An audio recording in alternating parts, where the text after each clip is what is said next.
Good afternoon. My name is Whitman Tolan, and I'm the pastor of the church here on 68, and it is an honor to have you guys. Really, I'm excited in that our heart, very similar to yours, in seeing the community lifted. As an example, our partnership with Out of the Garden Project, and here being able to work with you guys. So it's an honor to host. I think a great location, great venue, and just want to say thank you and welcome. Thank you, Pastor Whit. Thank you for hosting us. Thank you for the words of welcome. I want to thank everyone for being here today, especially our panelists. With Department of Health and Human Services, we have Jonathan Kapler, a Deputy Secretary. We have representatives from Undo Medical Debt and Healing Medical Debt, Eva and Dennis. And then we have a couple of doctors, Dr. Banks, Dr. Gallagher, and Jordan is going to be here telling her story, and we really appreciate your willingness to do that. Last month, we made a really positive announcement for the people of North Carolina. We announced that 2.5 million North Carolinians, which is about a quarter of the state of North Carolina, had $6.5 billion of medical debt relieved, taken off of their shoulders. And it's a huge benefit to people. It's a financial benefit, clearly, because they no longer are carrying this debt, which means that when they're out there applying for credit, their credit report isn't dinged, they're able to access credit in a more affordable way or access it at all. It also helps their emotional well-being. Having this debt can be a real psychological burden. Some people feel shame for not paying what they feel like they owe, even though nobody asks to get sick. Right. This isn't debt you choose to incur. It lands in your lap, often in very heart-rending ways.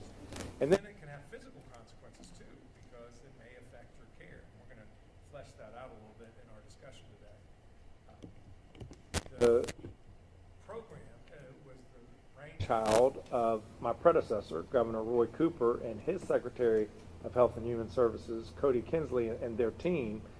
And as part of that debt relief program, it wasn't only about wiping out people's past debt, but it was ensuring that the 99 hospitals that participated, that they also have better programs as it relates to charity care to make it less likely that people in the future also incur debt going forward. A really positive development. And I want to thank our hospitals, the 99 acute care hospitals, for being part of this program. Unfortunately, this last week, the Trump administration is trying to go backwards. It's trying to make it harder for programs, particularly the credit reporting agencies, to not report medical debt and hold it on their credit report, which hurts people's access to credit. And we've been, so I have written the 3 credit reporting agencies, Experian, Equifax, and TransUnion, urging them to continue to agree with North Carolina's program, which is when this debt has been relieved by the hospital, they should take it off the credit report so it doesn't hold people back. It should be about trying to make it easier for people to have more opportunity to thrive, not put more burden on their backs. A final point I want to make in my preliminary comments has to do with Medicaid. Medicaid is the largest provider of health care in the state. 3 million North Carolinians are beneficiaries. It is the leading healthcare financing mechanism. The legislature has failed to fully fund Medicaid, and as a result, the department has found itself to be in a very uncomfortable position where we've had to reduce rates to providers because we don't have money. We cannot spend money that we do not have. So I have been urging the General Assembly multiple times to fully fund Medicaid, and they've yet to heed the call, even though both chambers concede that the state doesn't have enough money. Both chambers concede how much money we need. They just refuse to come to a deal. They're allowing their differences on other unrelated issues to prohibit them from doing this. And so they're willing to allow people's health, people's well-being, people's lives to be a bargaining chip in matters that have nothing to do with this. It's really immensely upsetting.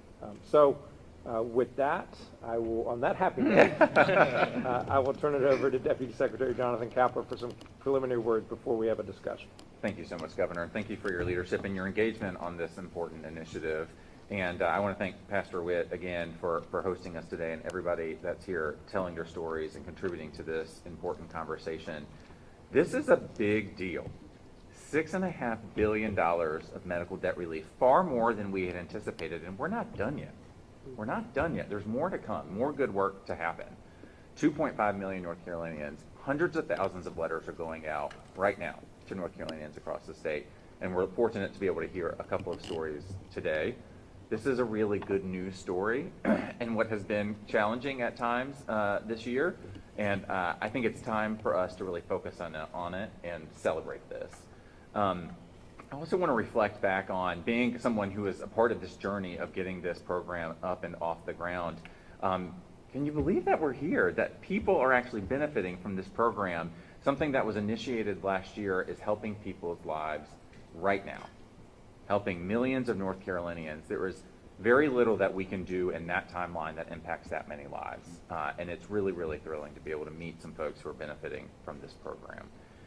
And I just want to underscore the kind of unique nature of North Carolina's initiative of not only looking backwards to help clean up medical debt for individuals who have no way to pay to help themselves when they have a heart attack or they have a car accident, something that they didn't choose to happen to them and could not pay, and were carrying that debt for, in some cases, over a decade.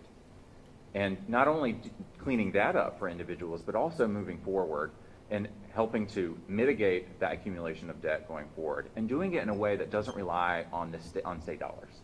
So I'm just really proud of the work that we've accomplished here in North Carolina. There's really a lot of more good work to do, and it really helps to have folks engaging with us and telling your story. So thank you so much. Thank you, Jonathan. So this was a partnership mainly between the state and the hospitals, but we were required to have a nonprofit partner to really make this happen, and that was Undo Medical Debt, and we're here with Eva Marie Stahl. Tell me what you've seen across the country as related to this issue, and how does North Carolina's approach compare to what's going on around the country? Sure. First, let me just say I'm thrilled to be here. This is an exciting moment as we've worked really hard to sort of bring this to life in North Carolina, which is a unique project. I'll step back and just say a quick word about what Undo does. So we purchase medical debt in bulk in large portfolios for pennies on the dollar, and we leverage philanthropic funds to do that. And then once we obtain that debt, we have two criteria. So we help people who earn below 400% of the federal poverty level, or if their bills are more than 5% of their income. So once we determine that, we push out letters to all those individuals to let them know they're free and clear of those debts. There's no tax burden to them because it is a gift from a disinterested party. And so through that cycle, we're able to hear back from constituents. So people come back to us through their letters, which include a QR code to tell their story. And that's really important because it allows us to build the narrative and share with the world what the experience of medical debt is really about. And I'll talk a little bit about some of the polling that we've done through our research arm, which really highlights what you said, Governor, which is that the mental harm and stress of medical debt is overwhelmingly the #1 concern for individuals. And second to that is not going back to their provider, right? And we can see what that actually will mean for people in terms of their health and wellness, as well as their financial security. So across the nation, I would say this issue has really grown leaps and bounds for our organization. We've grown in our work. We're now I think we've abolished almost $28 billion worth of medical debt nationwide for almost 15 million people. And in parallel, we've seen a sort of surging of policy action, right, across states. And they range from, stopping putting medical debt on credit reports, to limiting interest rates that you can charge people for medical debt, to improving and making financial assistance or charity care more robust and accessible for people. So I think what's exciting about that is that North Carolina entered at a unique moment, and it took all of it, right? And so that's what really differentiates it, is that one, they were able to engage and have all the hospitals in the state participate. All of these 99 hospitals are actually donating their medical debt, so that makes it feasible for a charitable organization to come in and administer the debt relief. And then second, what you did is think upstream. So you had sort of a portfolio of policy options from across the country that people were testing, and you could take this one and that one and this one. And so it created sort of an arc of policy work upstream of interventions, right, that could mitigate the harms of medical debt, so that once people had their medical debt relieved back to 2014, then they know moving forward that there are more robust and better options for them than carrying those debts moving forward, and better protection. So I think that it creates all of these and supports all of these protective factors that we want for individuals, so that they return to care, so that they see their doctor and they get the care that they need. So it's really exciting to be a part of a project that is so forward-looking. But I think too, as I mentioned before, we just actually released polling last week, because we do some research work. And I would say overwhelmingly across the political spectrum, people want states to act. So that's also a place where I think North Carolina is ahead of the game. So we heard that from voters that 76% of them, regardless of party, want their states to act on the issue of healthcare affordability, because medical debt is such a burden for them. So there's such intense support for this issue. There's bipartisan support. It doesn't matter, what team you're on, right? That everybody wants this relief and everybody wants action from the states. So North Carolina should be commended for that. Thank you for that national context. That's great. Now, before we go to the doctors, why don't we talk to two folks who've lived this issue. So we'll start with Jordan. Tell us whatever you want to tell us about the health situation, but tell us what it was like to carry that debt and the experience of having it relieved. Luckily, mine was kind of short-lived. Like, I found out very quickly, which was a huge relief, because when I got it, I'm not an emotional person, and I cried. I was like, I was already paying on another procedure that I had done the previous year, and so I got this, and it was bad timing, because the kids were starting school, their fall sports, all their things together. Our health insurance, working for the state, is going up, doubling, so everything all at one time was just together. And so I just started kind of researching, is there any way? And then I found out that there was a chance. And when I got the letter last month, I was so relieved. It felt like a huge weight had been lifted off my shoulders. I told the kids they can go back into their sports and everything starting in January the next semester, because nice. I had to cut them down a little bit this semester and stuff, just to kind of keep them, financially able to do so. How long had you been carrying the debt, or had it been put on your back? Well, I was paying off one that was from April 2024, Okay. and that was also relieved, which I didn't even think that was a thing, like a possibility. And so both the surgery from this summer and that were erased. And I mean, it's amazing. That's wonderful. How about you, Dennis? So as a recipient of the relief, for me, my experience was a little bit different because of the way that I had prioritized things in my household.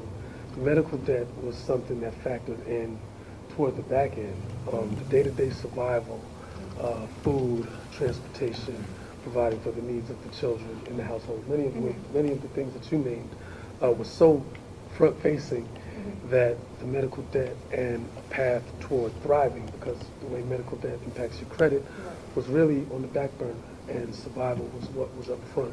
And so what having my medical debt relieved did for me was remind me that thriving is possible. And so, to be succinct, that's kind of what it does, to have your medical debt relieved. It reminds you that thriving is possible. How long had you been with that debt? So I had debt all the way back to 2014, which is the furthest extent that the program allows provision for. And so each year, beginning of the year, people kind of set their priorities and figure out what they're going to tackle and how they're going to make a little bit of progress. And every year, you get to February, March, and it's like, oh, I'm not going to you be see able to the get to thing, that this year. You see your priorities getting rearranged very quickly. And so just years of accumulating shame and frustration with having to push this thing to the back burner that I know would open up a door for me to have the type of life that I really want to live. And did you know what its impact on your credit report was and what opportunities it may have closed to you? So I saw it in my earlier days. I did not revisit it often. To You be just were quite like, I'm not frank. going to even apply. Well, so the things tied to it, like pursuing a house and things Mhm. like that, those things get pushed off as well, Yes. right? And so all those things get lumped together, and you choose not to look at it as much, especially when your day-to-day needs and circumstances are so pressing. Mm-hmm. And then it's interesting because you have this personal experience, but now you have this professional experience, which is similar to Eva. Indeed. Tell us about that and what you're doing. So thank you for the opportunity to do that, Governor. Oh, and I didn't get to thank Pastor Witt and all our panelists as well. For those who didn't hear, I see you can read.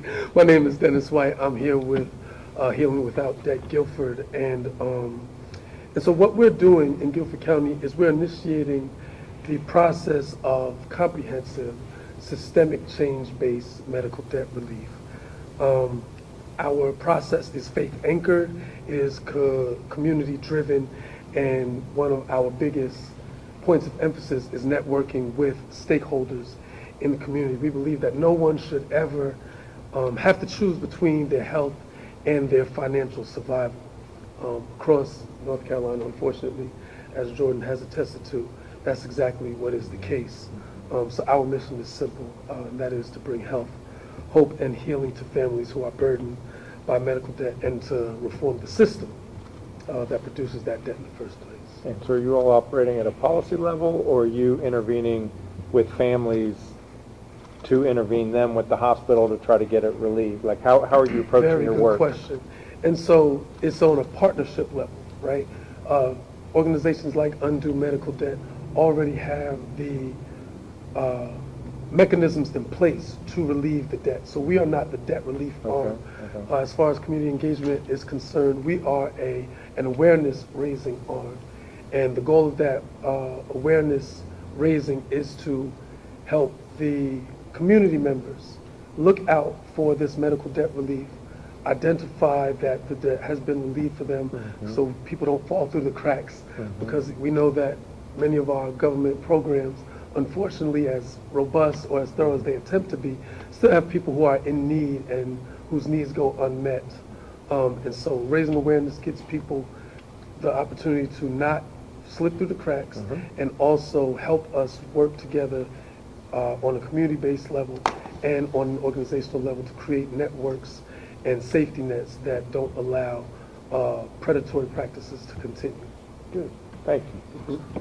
Let's talk to the two doctors and tell us what your insight into this issue has been, whether, we'll start with that issue and then I'll ask my follow-up question. Okay.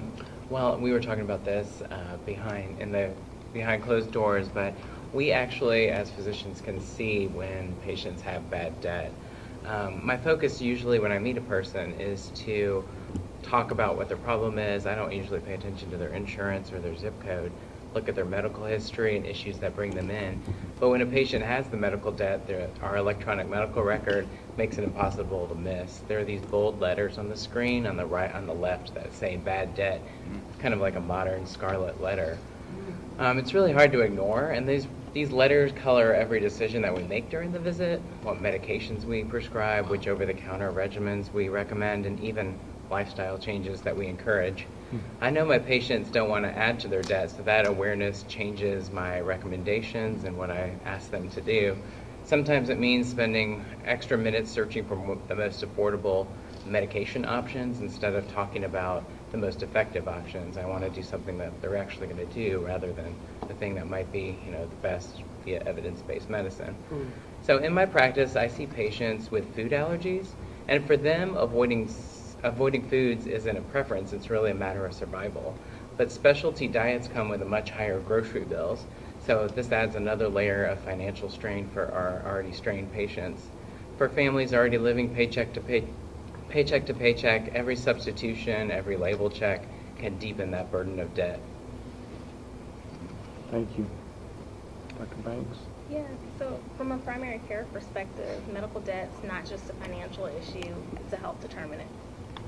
It limits access, adherence, and trust, ultimately undermining both prevention and management of chronic diseases.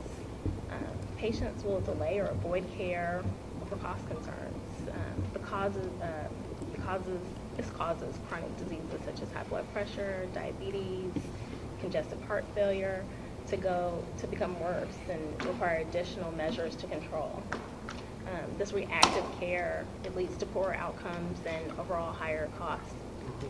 Medical debt can also lead to medication non-adherence, gaps in treatment due to delay in specialty care, and psychological impacts, as you guys mentioned. Patients will wait to fill prescriptions. They'll often avoid follow-up with specialists over concerns for higher copays.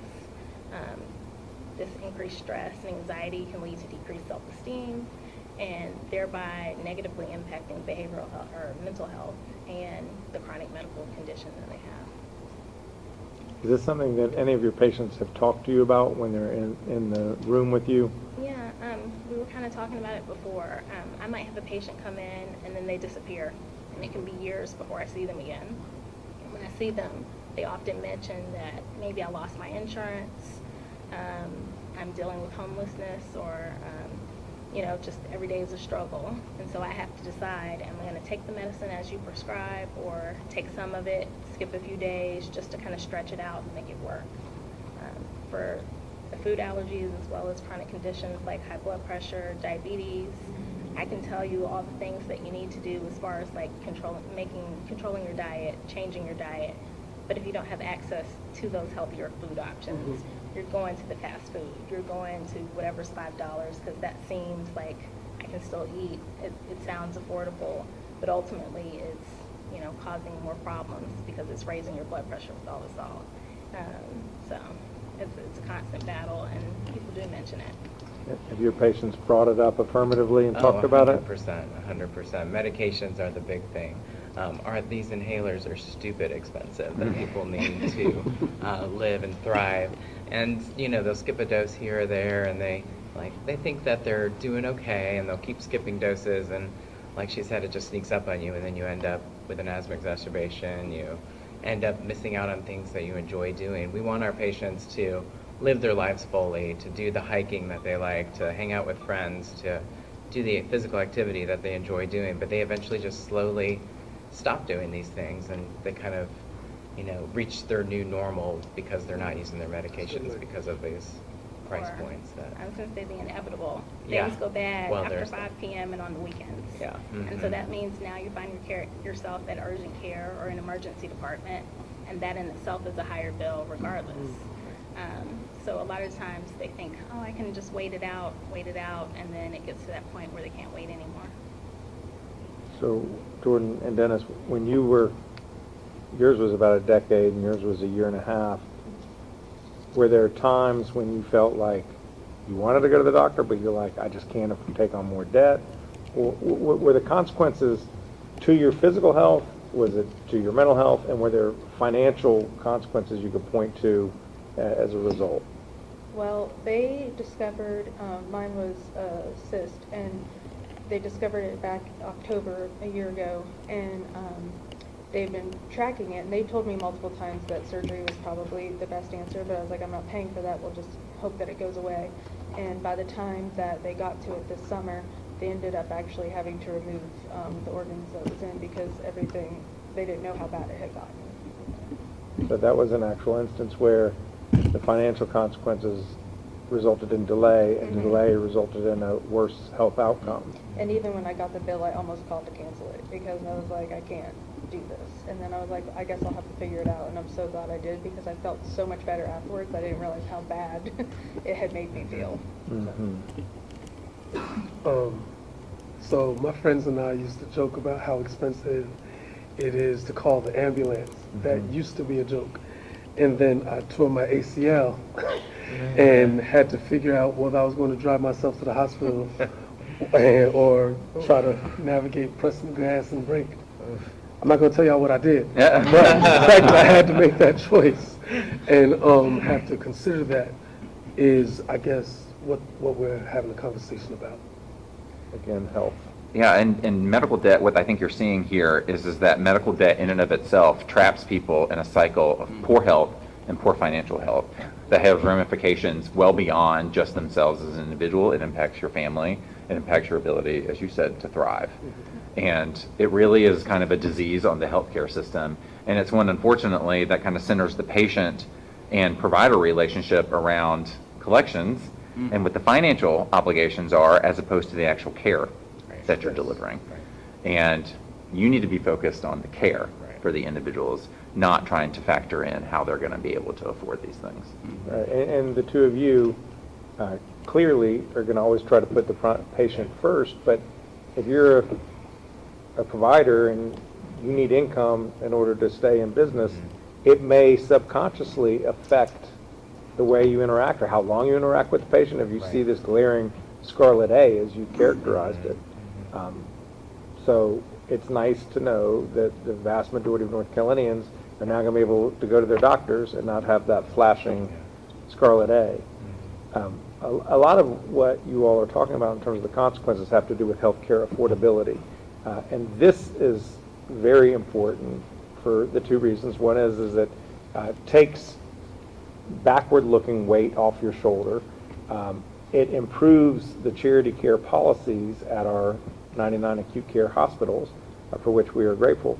But it certainly doesn't solve the healthcare affordability issue. And what we're seeing in Washington right now with the Affordable Care Act subsidies and the fact that the Republican Congress and the president refused to engage on that issue, leading to the government being shut down. Folks, I don't know if any of you got notices of what your new health care rates were going to be under the ACA, but rates were doubling. And there are going to be plenty of people who just say to themselves, I cannot afford that with all of the other immediate needs that you have, rent, shelter, food for your kids, whatever it is, that there are going to be a lot of people who will give up health insurance. And then they're probably not going to go see either of you. They're just going to wait till they get really sick and do what you said, Dr. Banks, go to the emergency room or the urgent care center, and then hope for the best. And it's just not the way a healthcare system should work. It's the most expensive way to provide care for people. Well said. Double tap on that. Well, how about we go around for some final comments? Feel free to, and if you want to ask questions of each other, feel free to do that as well.